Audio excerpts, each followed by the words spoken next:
Alright, ladies and gentlemen, thank you for tuning in here on YouTube, on my channel, APATENAU. Anyways, I do want to discuss one thing. I do want to do a video reply to Rich from Mr. Survive and Thrive. I want to talk about a video that he had recently pointed out about the whole nuclear issue, and there was a recent video that is out there on YouTube who had discussed this topic about these three different generals who had stopped a major nuclear attack on American soil that would have been perpetuated by the Obama administration. Now, as far as that being true, I don't know.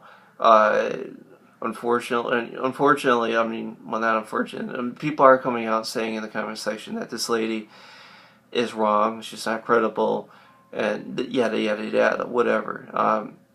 And she's a fearmonger. You know, they're saying all kinds of things in the comment section, and they very well could be right. They very well could be right. She could just be a fearmonger. You know, a lot of people are out there doing as much as they can to increase their view count as much as they possibly can. You know, they get as much exposure as they possibly can so they can be a YouTube celebrity. So anyways, enough of the kidding around and all above and all of the above.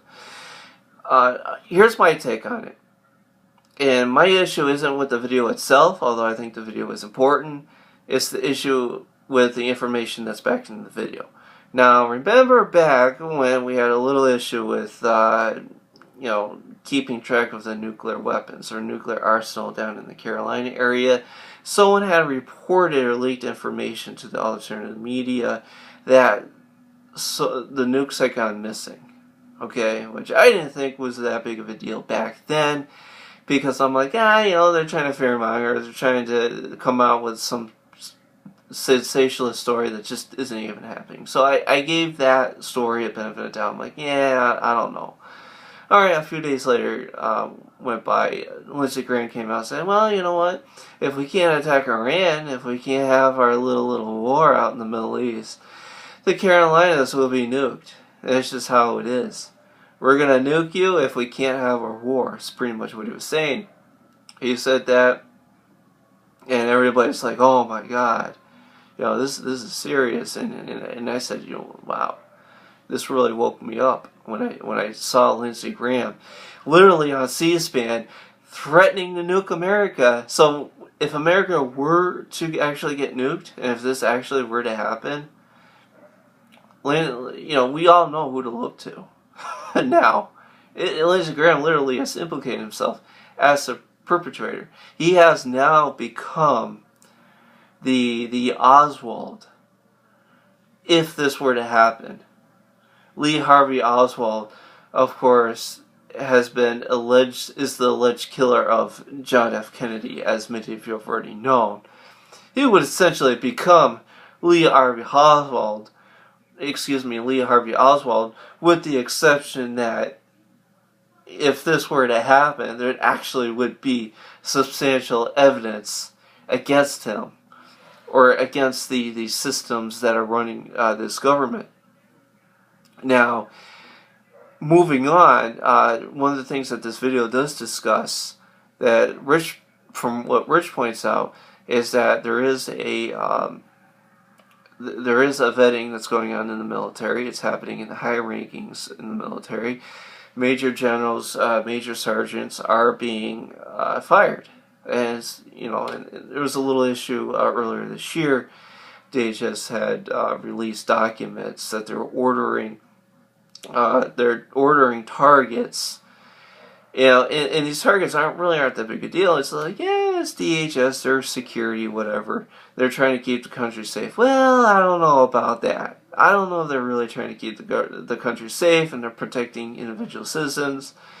I don't know, because it seems to me that from what I've seen, that what they've ordered were actually paper targets of pregnant women and little children. And now they're getting rid of all the folks who absolutely refuse to see the American citizens as enemies. And this really ties in greatly with this video. Now, agree with the video or not, I have some doubts and some questions about whether or not this actually taken place, where these generals or these individuals in the military got fired for stopping this big mega nuclear attack that would have sent America down back into the Stone Age. The point is, it's not the story itself, which does sound sensationalistic. The point is the information behind the story is what's really important. So, my advice and my suggestion, if you do decide to watch this video, which I will link down right below, is to take the video itself, take the source itself with a grain of salt, but look at the real information that's behind it. Look at the information that's actually supporting this video. Now, it's one thing if these stories actually were being reported, but were being reported in the fringes, and were being reported with people who have absolutely no credibility. But this whole nuke missing situation, that's been reported from some pretty big news outlets, starting with Alex Jones, churchreport.com, from my understanding, had reported it, and the list just goes on and on and on. Now, if they weren't reporting on it, I wouldn't really be sitting here talking about this situation that's occurring. So don't look at the video itself, take it with a grain of salt, just look at the information behind it that's supporting this video. And it very well could turn out to be that the individual in this video is actually reporting good intel. And like I said, I do understand the fear-mongering aspect of it, but you got to look at the information behind the information. Look at the individual that's behind the curtain is what you need to do. Okay? I have some questions about this source as well, but I let the information speak for itself. Not just the information within this video. This video is just one piece of the evidence. That one piece of the puzzle that just shapes that picture. It's just one piece. That's all it is. You have to look at all the other evidence that's occurring all around you right now. So I'll leave you with that. Thank you for listening. Thank you for watching. And God bless you. Have a great Thanksgiving. Bye.